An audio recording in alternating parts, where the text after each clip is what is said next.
And welcome back, guys. This is your Maya Sensei speaking. I'm going to show you guys how we can make use of the Insert Edgeloop tool and talk about all its functionality that you might want to use. So first of all, we want to make sure we're in the modeling menu set, and you will find the tool under the Mesh Tools drop-down menu, and there we go. So at first glance, when we click on it, let's apply it to the first mesh on the left hand side. If we click on any vertical or horizontal edge, it will then go ahead and try and split that mesh according to wherever we click on.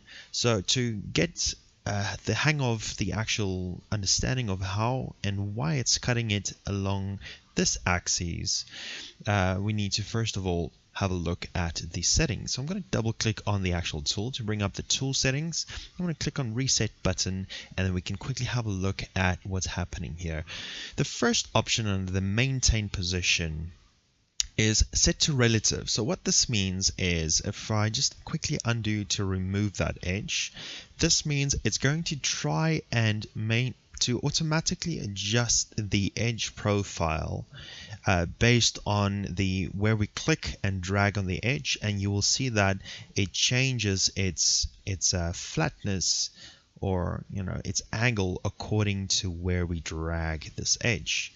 So that's quite useful if you want to have the ability to do that. However, we do have the equal distance from edge. So that means wherever we click on this edge initially, it will try and use that as the closest reference to maintain the profile. So I'm going to click on the edge down here, and then as I drag this up, you can see it keeps it nice and straight at all times. However, if we click here at the top, it will try and maintain that profile accordingly from there as well.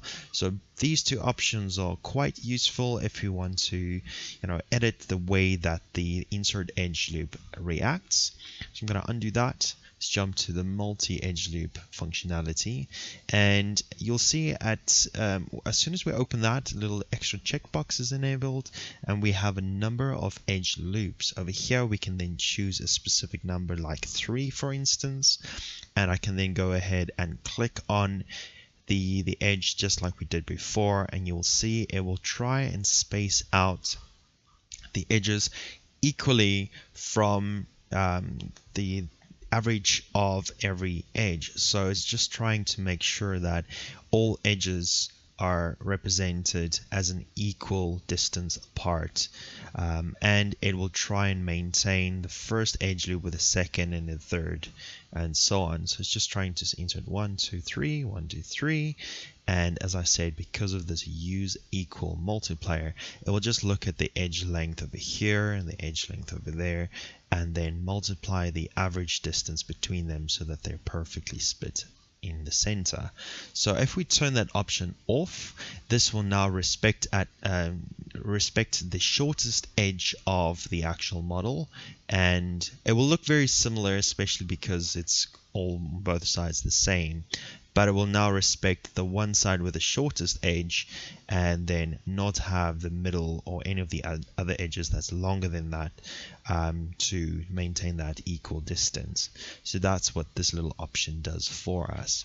To make it a little bit more easier to understand, what I'm going to do is I'm just going to set this to equal edge, and I'm going to click here somewhere, and I'm going to play with this edge loop. I'm going to grab the vertices at the top. I'm going to push it down further than that of the first edge on the left hand side. I'm going to press Y to go back into my last tool, switch to equal edge once again, and then leave that option off. So what's going to happen now, it's going to respect that first edge, and you can see that distance from here is the shortest one, so it's going to respect that one as the first initial insert edge loop, and is going to adjust the others accordingly from there. So that's very useful if you want to maintain the shortest edge to be the controller for how it manipulates that. Right, so from there we have the autocomplete functionality. So what this simply does is allows us to click on an edge. Let's rather switch that back to equal or relative, the first edge that you click on, it will place an anchor mark for where the edge loop will start.